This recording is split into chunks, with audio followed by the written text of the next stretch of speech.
Hey guys, welcome back to a brand new video.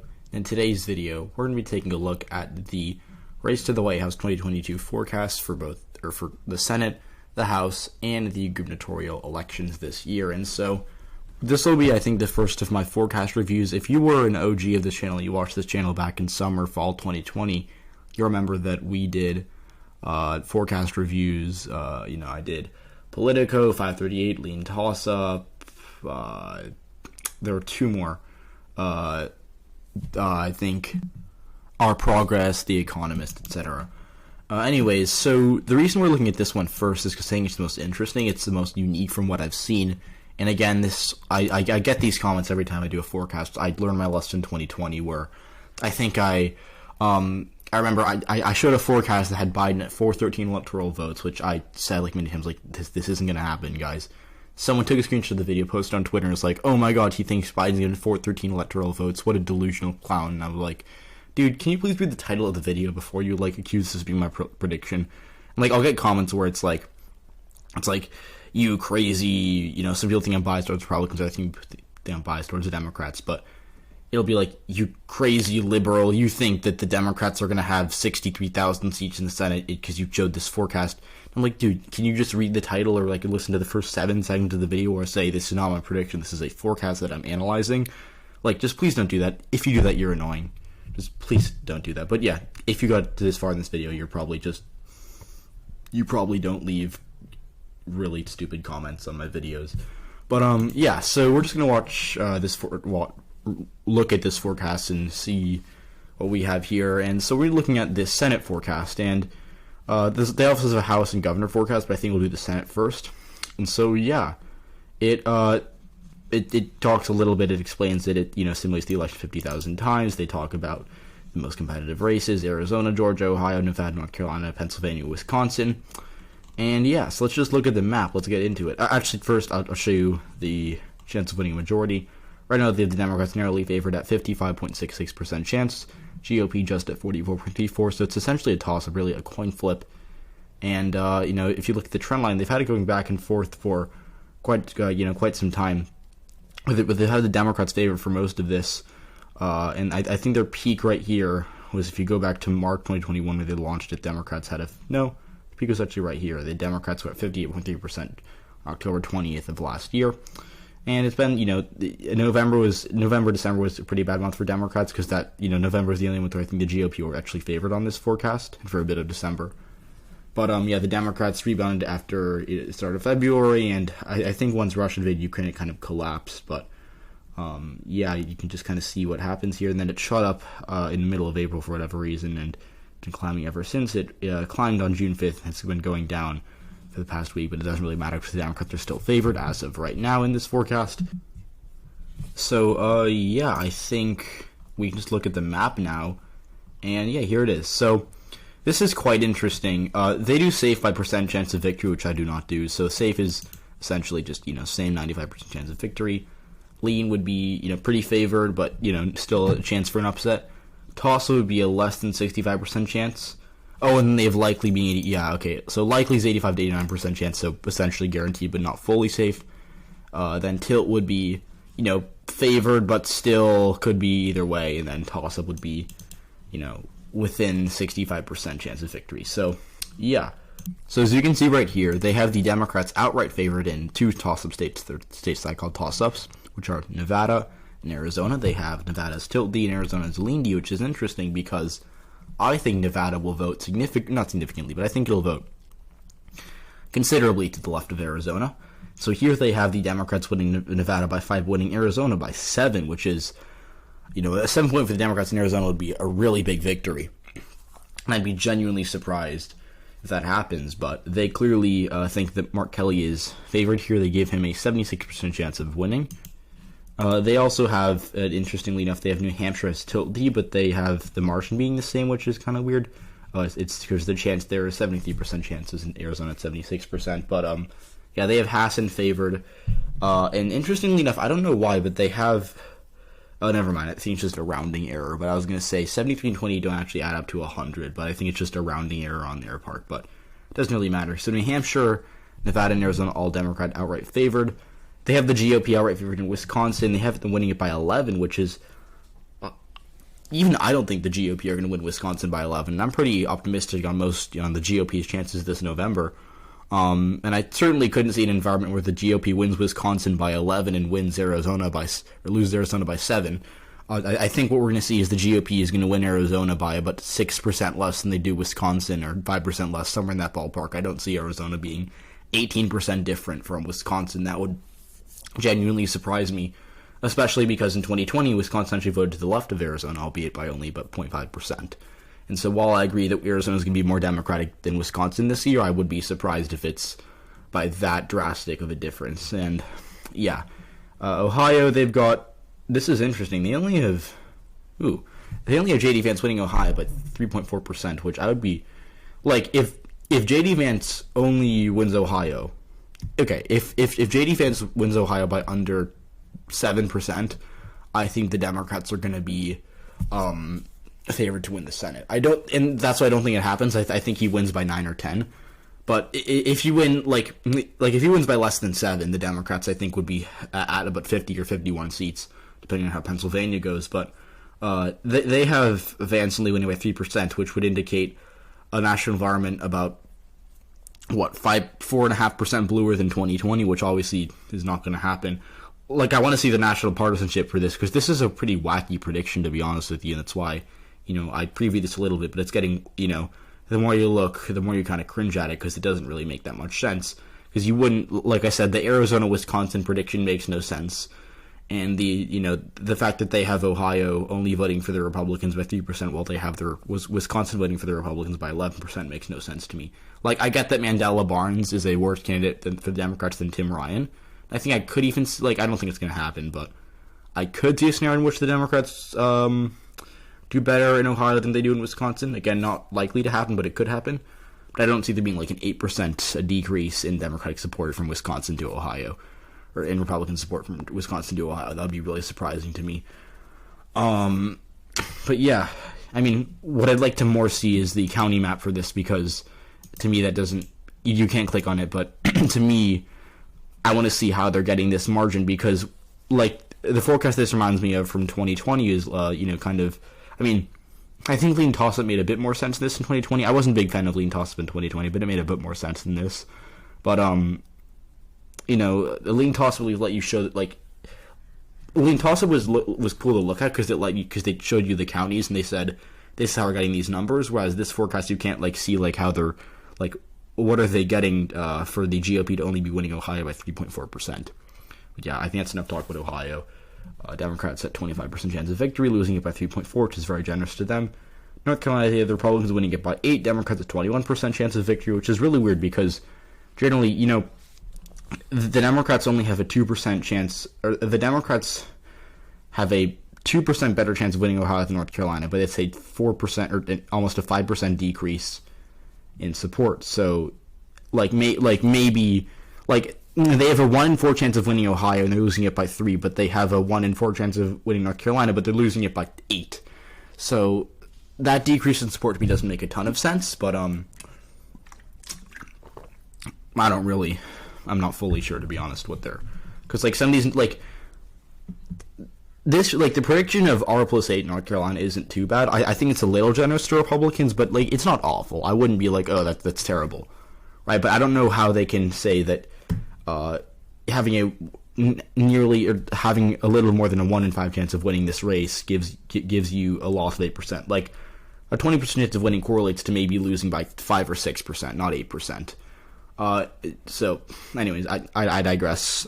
I mean, Ohio's way too generous to the Democrats. Wisconsin's way too generous to the Republicans. But yeah, I don't really know, to be honest, because North Carolina is the most reasonable of their predictions so far. Because even Nevada being D plus 5 is pretty dang it's pretty generous to the Democrats. I think Cortez Masto may win, but I don't think she wins by 5. And Mark Kelly winning Arizona by 7.3% is a lot to me. But anyways, let's get on to the toss-ups here, which are Pennsylvania and Georgia. So right now, the Democrats winning Pennsylvania by 4%. So they give them a nearly 2 in 3 chance of winning, and they have them winning right now by 3.9%. So There's a lot of hype for John Fetterman, and I get that he's really well liked, I think, online, but I think he loses. I could write about why I think Fetterman loses for a while. But in short, I just think Pennsylvania is too white, it's too rural, it's too working class. The Democrats would need to do as well as they did in the suburbs in 2020 to win again, and I don't think that happens for Fetterman.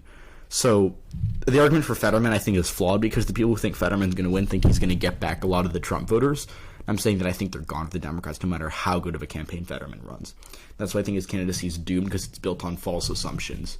But they clearly disagree with me. They've got Fetterman winning by 4%. Fetterman might win.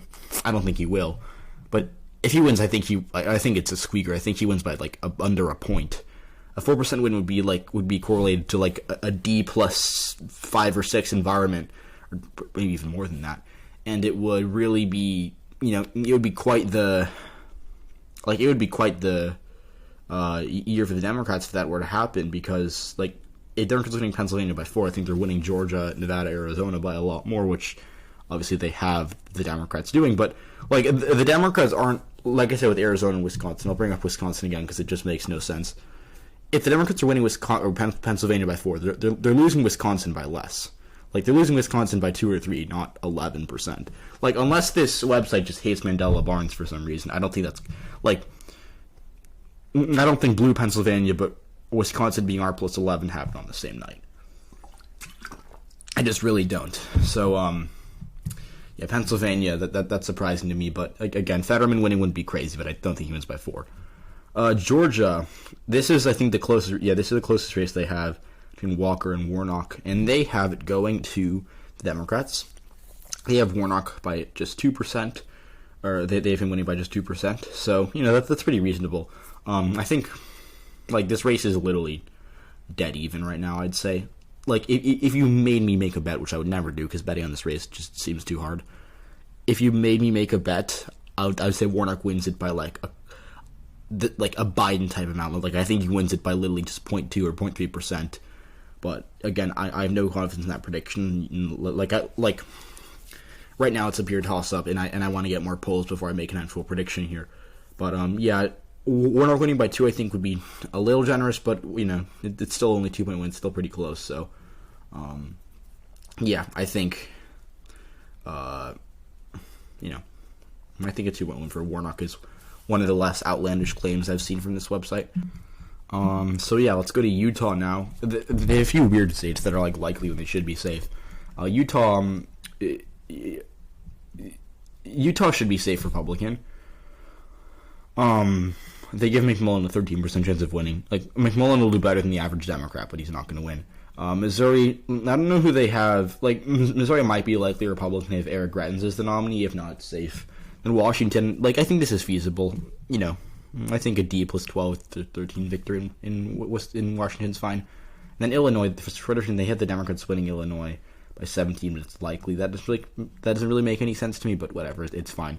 But yeah, to me, the weirder things I've seen on this website are that they have the Democrats winning Arizona by 7 while losing Wisconsin by 11, and they have them winning Pennsylvania by 4 while they have them, and they have the Democrats only losing Ohio by 3.5%. So, pretty wacky Senate map. Not a fan of it, but it's worth taking a look at. Houses, they don't have a House map, which is annoying.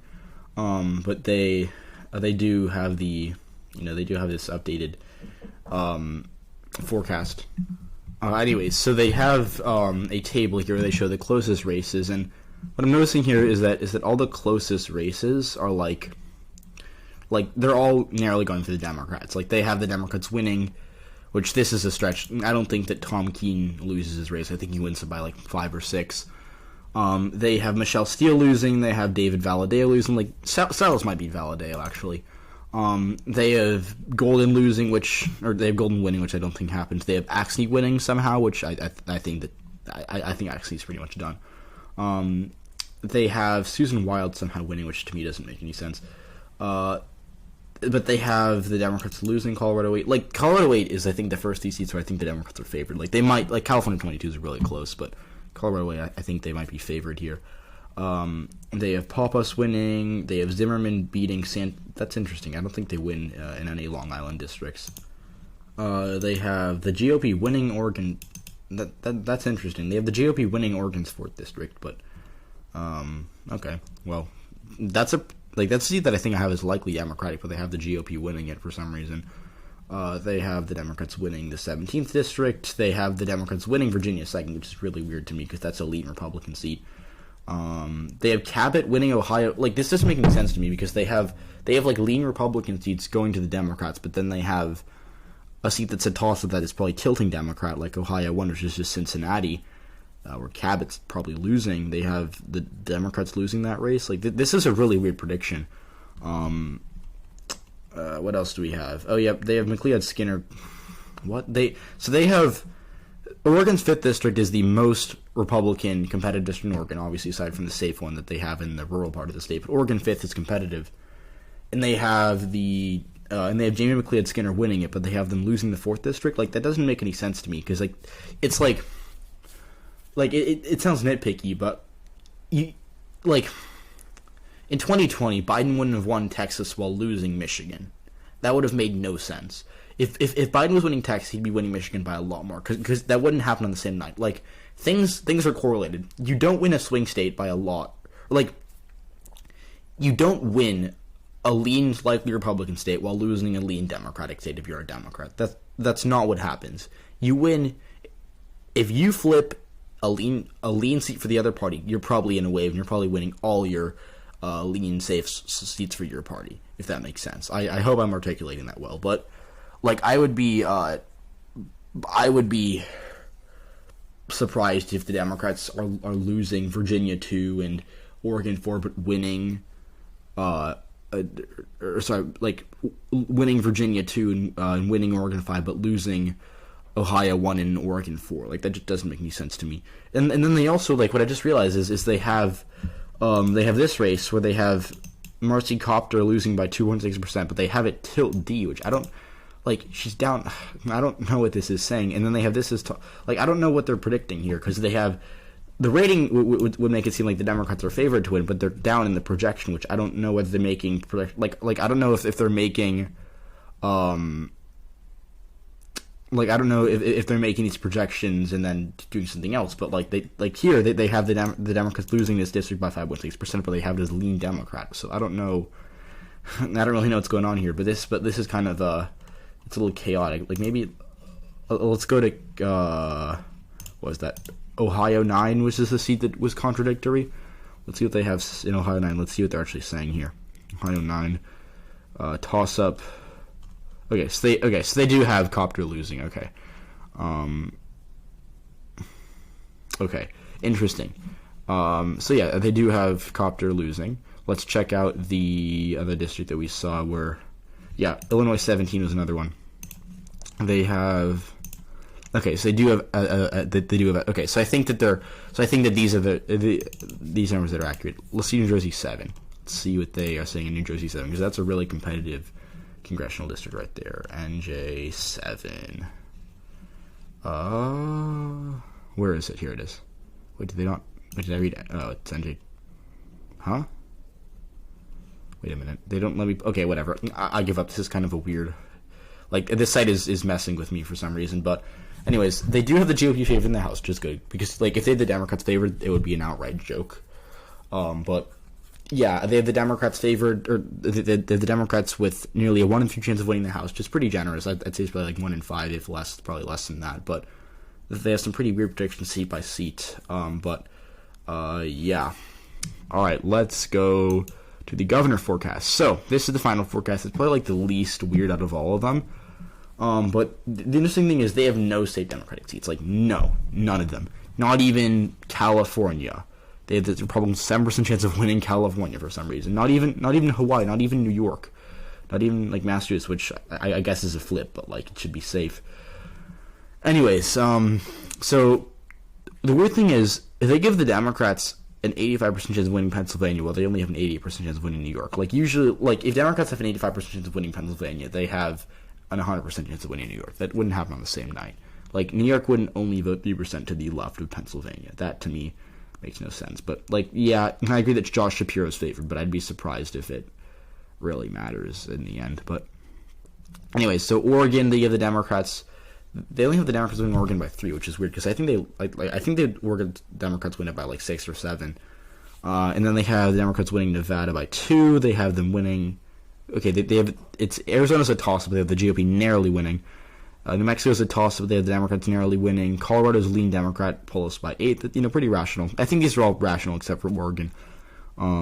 Kansas, they have they somehow give the Democrats nearly like a 2 in 5 chance of winning this race, which to me makes no sense.